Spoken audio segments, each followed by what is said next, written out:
Oh hi! Didn't see you there. I was just about to make a protein shake so I can get some mad gains. Now I heard you wanted to learn a little bit about the biomechanical principles applied to netball.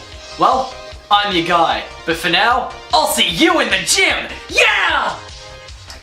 It's necessary for athletes of all sports to have an understanding of biomechanical principles in order to help them improve their performance, as an understanding of the theoretical concepts of the skill will ultimately improve performance of the skill itself. This particularly applies to netball due to the technicality of many of the skills involved throughout the run of the game. As an amateur athlete, an understanding of biomechanical principles is especially useful as it allows me to see in detail what specific areas of my technique needs to be improved and to also assist with skill acquisition.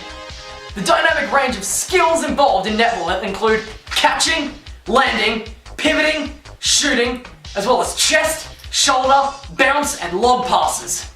Over the last 2 years, I have been attempting to hone these skills and improve them to the best of my ability, using an increased understanding of biomechanical principles.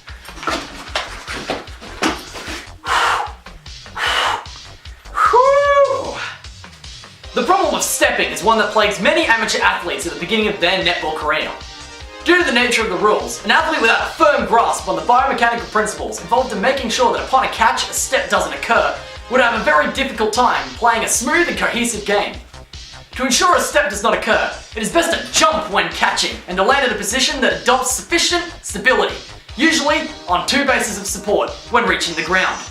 Those athletes with a coherent understanding of the appropriate biomechanical principles that need to be utilized in this situation would know how to identify their COG, which is center of gravity, and base of support. The lower someone's COG is, the more stable they will be, and the larger base of support somebody has, the more balanced they will be. As you can see from this clip, I have been able to successfully catch the ball without losing my balance or succumbing to inertia. I make a slight break towards the ball before jumping and catching it midair. This is followed by me landing on 2 feet and maintaining pristine balance. This is due to the fact that I landed on a large base of support and bent my knees upon impact with the ground, which lowered my center of gravity. The way in which I have performed this skill has enabled me to be able to pivot off either foot and open up opportunities within the run of the play. Simply astonishing stuff. This is an immense improvement over my performance of the skill a year ago, as I would be less inclined to land on 2 feet, shutting down my opportunities to maintain stability and balance, as well as restricting my options to pivot and open up a passing opportunity. Passes are extremely important in netball. Arguably, the pass that is used most frequently is the chest pass, which is used to project the ball forward to a teammate who is a relatively short to medium distance away. The chest pass requires an adequate amount of momentum and forward velocity in order to travel the desired distance. According to Courtney L. Russo, the use of 2 hands moving in a symmetrical forward direction provides the accuracy of the throw, and having the fingers spread helps to steer the direction of the chest pass. As only small forces are required, chest passes are only used to cover small distances. As shown in the clip, I step into the chest pass whilst keeping the pivoting foot on the ground. This allows me to create momentum for the pass whilst keeping within the boundaries of the rules. The pass indeed comes from my chest, and whilst my arms do extend out in the proper fashion, the release of the ball is slightly inaccurate and the projectile did not travel as accurately as I would have hoped. With this being said, I have still seen a much larger improvement in regards to gaining momentum when performing this skill, as last year I would have been less likely to remember to take the initial step when performing the pass.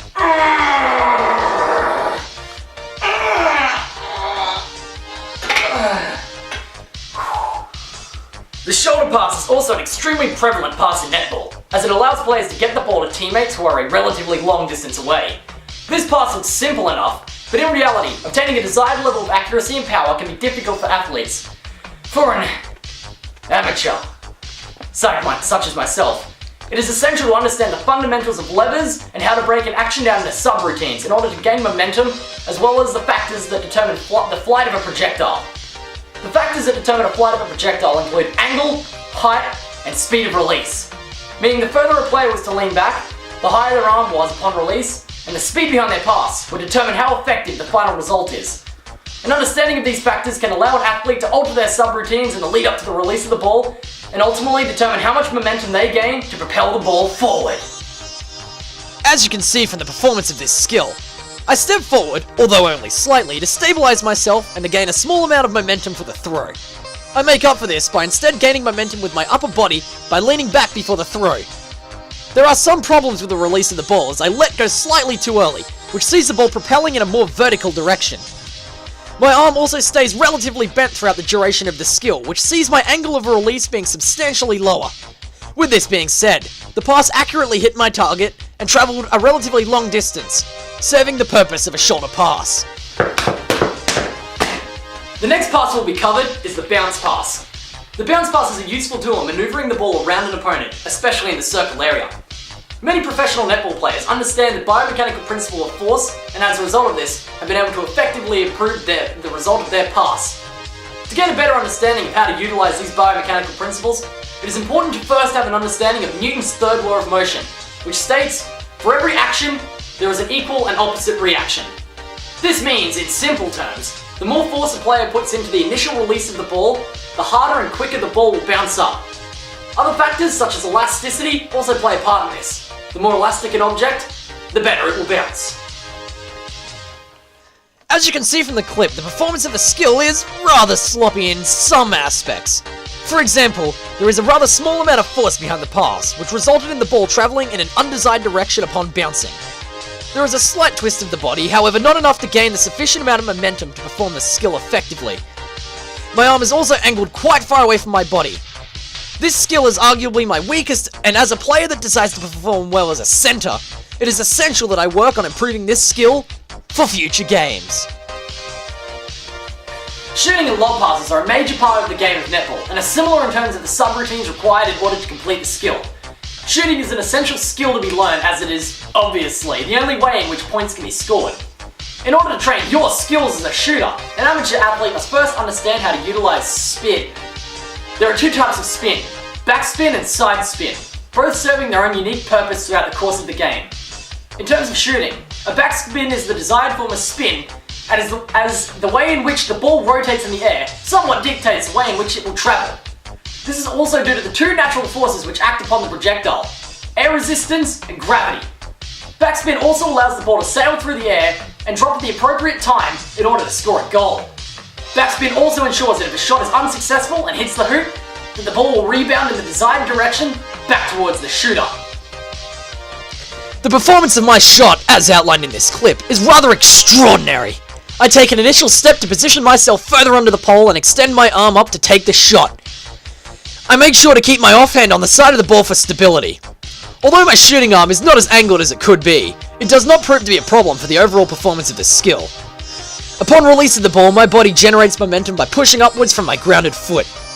Backspin is also effectively created as shown by the final flick of my fingers when releasing the ball, which sailed up and with the help of gravity and air pressure, dropped into the goal. Simply euphoric. Oh hi, didn't see you there again. It's clear that an athlete, whether they be professional or an amateur, need to have an understanding of the fundamentals of the biomechanical principles of netball in order to be able to improve their performance. Due to my newfound knowledge on this topic, I have been able to improve my skills over the last year. However, my performance of the necessary skills of netball are still not perfect and require some work. With a further understanding of biomechanics, it is expected that my performance will continue to improve exponentially. Until next time, athletes. Until next time.